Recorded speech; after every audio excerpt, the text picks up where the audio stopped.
Ketua Umum DPN Partai Gelora Indonesia Anies Mata Kamis 2 Desember 2021 dalam rangkaian roadshow-nya di Jawa Barat berkesempatan ziarah ke makam pendiri pesantren Gelar dan melanjutkan kunjungan ke sentra UMKM pengrajin lampu gentur Warung Kondang dan pabrik tauco yang sudah melegenda di Cianjur. Kita simak liputan selengkapnya.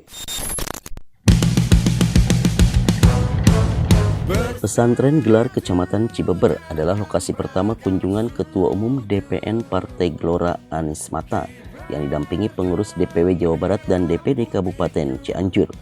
Dalam rangkaian tur sapa pendukung di Jawa Barat, Kamis 2 November 2021, disambut antusias para pendukung yang sudah menunggu kehadiran Sang Ketua Umum untuk selanjutnya melaksanakan ziarah ke makam ulama dan keluarga besar pendiri pesantren Gelar.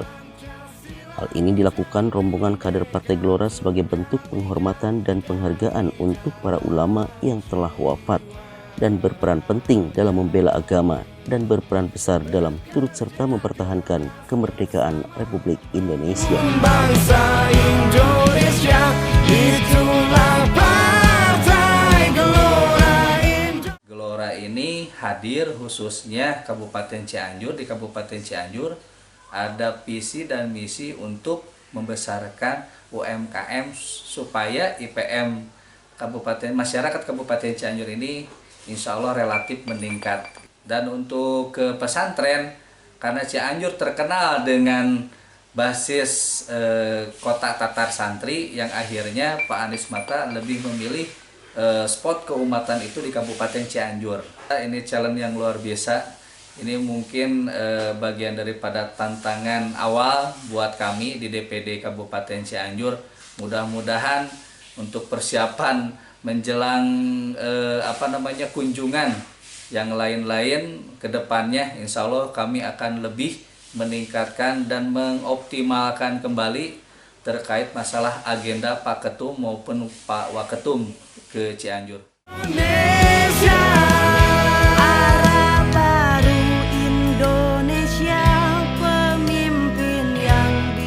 Sementara itu, dalam sebuah kesempatan press conference, Ketua Umum DPN Partai Gelora Anies Mata menegaskan bahwa misi partai yang dinakodainya akan membawa Indonesia menjadi 5 besar negara di dunia. Untuk itulah pentingnya kolaborasi antara berbagai komponen masyarakat dan salah satunya dengan kaum ulama dan umat Islam. Gelora sebagai partai terbuka dan berasaskan Pancasila, di dalam struktur kepengurusannya pun dari pusat sampai ke daerah mengakomodasi semua unsur masyarakat yang di dalamnya mencerminkan Bhinneka Tunggal Ika. Selain persoalan keumatan, Anies Mata juga menyoroti perihal angka kemiskinan, tingkat pendidikan yang masih rendah, lingkungan, dan pentingnya umat Islam khususnya di lingkungan pondok pesantren agar melek literasi dan teknologi informasi.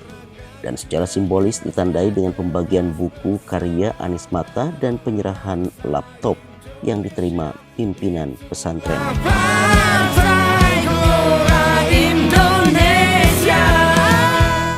Misi Partai Gelora adalah membawa Indonesia menjadi 5 besar dunia. Amin. Amin.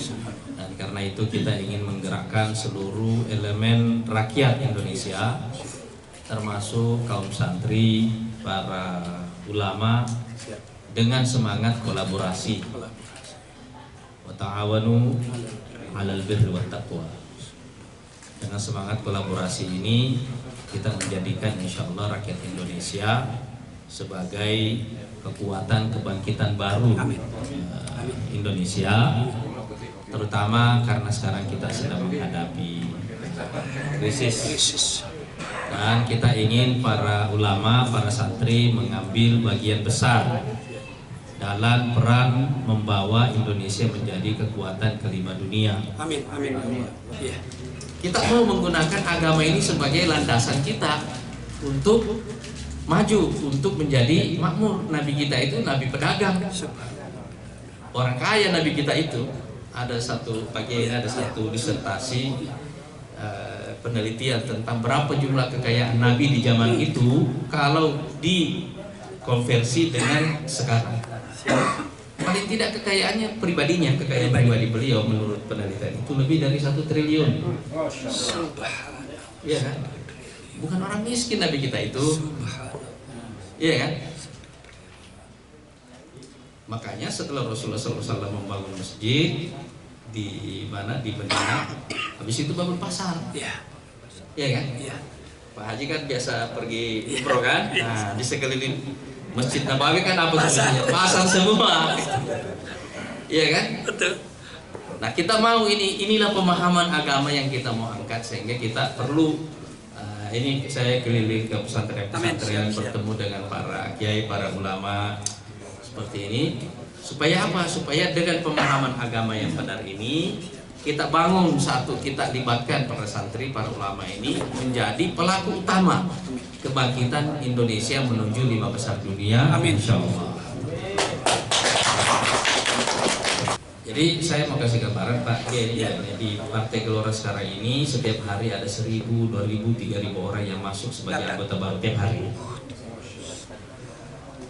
Nah, dari jumlah yang sekarang jumlahnya sudah lebih dari 1,5 juta. Dari jumlah ini menggambarkan betul demografi orang Indonesia. Pertama dari segi umurnya itu antara 18 sampai 44. Itu yang paling banyak. Yang kedua pendidikannya itu paling banyak SD sampai SMA. Nah, saya mau jelaskan di sini, di Indonesia orang yang berpendidikan tinggi S1 itu cuma 9% Pak Kiai. 9 di seluruh Indonesia. Seluruh Indonesia cuma 9%. Jadi kalau kita mau bikin Indonesia ini maju nanti, salah satunya adalah kasih pendidikan gratis setinggi-tingginya. Amin, amin. Itu dulu yang kita rubah, supaya kita mengerti ini bagaimana cara kita merubah masyarakat kita ini, karena itulah demografi kita. Nah, jadi saya menyebut Partai Gelora ini benar-benar sudah partai rakyat. Amin, amin. Karena memang kader-kader yang daftarnya udah begini gambarannya ini. Jadi kami sekarang mengerti bagaimana merubahnya. Begitu juga dari segi agama. Di Indonesia, di Partai Gelora ini ada puluhan ribu non-muslim. Oh, non-muslim. Nah, ada puluhan ribu non-muslim di Partai Gelora ini. Jadi kira-kira komposisi agama orang-orang di Indonesia itu juga yang ada dalam komposisi agama anggota-anggota Partai Gelora. Kita di Partai Gelora menjadikan Pancasila sebagai dasarnya, tapi jati dirinya adalah Islam. Ya kan? Itu bedanya apa? Platform besarnya ini Pancasila sudah benar sebagai platform bersama kita karena kita Bhinneka Tunggal Ika. Target kami di Partai Gelora ini punya cita-cita besar, bagaimana menjadikan Indonesia sebagai 5 besar dunia. Saya ini orang yang ambisius dalam bercita-cita, tapi sangat realistis dalam bekerja. Jadi target kami bagaimana melewati threshold 4%. Threshold di parlemen itu 4%. Tapi kami sendiri mengusulkan supaya sebaiknya threshold ini tidak perlu ada, baik untuk presiden maupun untuk legislatif. Kenapa ini tidak perlu ada? Karena ini mengurangi tingkat keterwakilan di DPR. Ini mungkin perlu saya jelaskan juga di sini bahwa dari penduduk kita 270 juta jiwa yang terdaftar sebagai pemilih kira-kira 200-an jutaan kira-kira. Dari 200-an juta itu yang ikut pemilu biasanya 70-80%-nya. Iya kan? Dari 70-80% yang ikut pemilu itu didiskon lagi dengan suara tidak sah. Tidak sah. Ya kan? Dari suara sah itu didiskon lagi partai-partai yang tidak lolos threshold.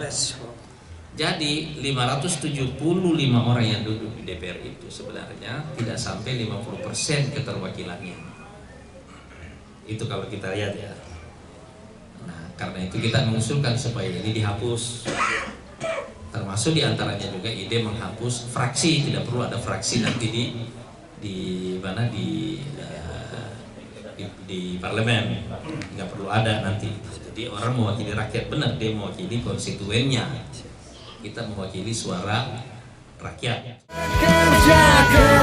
Pimpinan pesantren Gelar menilai kunjungan rombongan Partai Gelora sebagai sebuah wujud apresiasi untuk perjuangan dan pengorbanan ulama semasa hidupnya. Ini merupakan suatu anugerah dan keberkahan bagi kami karena Pondok Pesantren Gelar ini welcome bagi siapapun untuk menjadi sahabat, untuk menjadi saudara bagi kesejahteraan dan kebaikan NKRI ini ke depan. Jadi begitu aktifnya kami komunikasi dengan berbagai lintas partai, katakan tidak ke salah satu pun kami memihak. Kami hanya memihak kepada orang-orang yang amanah, orang-orang yang istiqomah. Siapapun nanti berangkat dari partai manapun, calon-calon pimpinan di NKRI atau di provinsi maupun di tingkat 2, mudah-mudahan mereka menjadi pemimpin-pemimpin yang amanah, pemimpin-pemimpin yang istiqomah. Karena ada istilah watch the mind by the name, apalah arti sebuah nama. Jadi kebesaran partai pun sekalipun begitu besar, tetapi yang di dalamnya kurang efektif atau kurang amanah, dengan sendirinya kebesaran nama partai itu akan luntur. Tetapi sekalipun partai itu hanya baru start, baru berangkat katakan, tetapi di dalamnya ada orang-orang yang amanah, ada orang-orang yang istiqamah. Insya Allah mudah-mudahan Allah meridhoi untuk negara yang kita cintai ini. Sebuah negara yang Allah kondisikan adalah baldatun thayyibatun wa rabbun ghafur. Karena ini kebersamaan antara ulama dan umaro, mari kita bina di wilayah Cianjur, Provinsi Jawa Barat, dan di NKRI seluruhnya. Amin ya Allah ya Rabbal Alamin. Usai berkunjung ke pesantren Gelar, rombongan melanjutkan perjalanannya menuju sentra pengrajin UMKM Lampu Gentur, Warung Kondang. Di sini sang ketua umum berdialog langsung dengan pelaku UMKM, menyapa dan mendengar langsung berbagai aspirasi masyarakat UMKM. Dan ekonomi menjadi salah satu perhatian serius sang mantan presiden. Demikian halnya di lokasi kedua kunjungan ke sentra UMKM Tauco yang selama ini menjadi ikon Cianjur. Di sini Bang Anis, sapaan akrab Anis Mata, kembali berdialog, menyerap aspirasi dan melihat dari dekat proses pembuatan hingga mempraktekkan proses pengolahan tauco. Saya pengen berterima kasih juga kepada warga Cianjur khususnya yang telah menyambut ketua umum kami. Terus untuk dampak kemarin Pak Ketua Umum ke Cianjur sangat baik sekali dan sangat positif sekali. Satu, untuk mengkonsolidasikan struktur yang di bawah dan DPC, PAC semua, dan sekaligus memberi kepercayaan diri kepada kami dan masyarakat bahwa Partai Gelora ini siap untuk menyongsong 2024. Sebagaimana target Pak Ketua Umum bahwa Partai Gelora ini kita targetkan 10 dewan untuk di DPRD, 2 dewan di DPRD provinsi, dan 2 dewan untuk pusat. Jadi tidak muluk-muluk target dari DPN. Makanya dari sekarang Pak Ketua Umum memberi solusi-solusi, mengegas ya istilahnya dalam tanda kutip, untuk lebih bergerak semua komponen yang ada di Partai Gelora DPD Cianjur khususnya. Tepat hari kemarin saya diundang oleh KPU dan Bawaslu di Cianjur bahwa ada 10 partai baru di Indonesia. Di Cianjur itu baru terdaftar 3 partai. Dan partai yang pertama yang daftar itu mengundurkan diri. Yang kedua belum selesai persyaratannya. Cuma satu-satunya partai baru dari 10 itu yang sudah selesai, yang sudah lengkap persyaratannya ke Kesbangka. Nah, untuk itu kami percayalah, kami mempersiapkan ini dengan sangat matang dan serius untuk menyongsong 2024 nanti. Bersama bangun bangsa Indonesia, itulah. Dari lokasi gerai produk UMKM, rombongan pun kepincut dengan hadirnya aneka ragam produk-produk UMKM khas Cianjur yang kreatif dan inovatif. Sebagai cerminan menggeliatnya ekonomi kreatif di Kabupaten Cianjur. Iman Sulaiman untuk kabar Cianjur TV. Indonesia.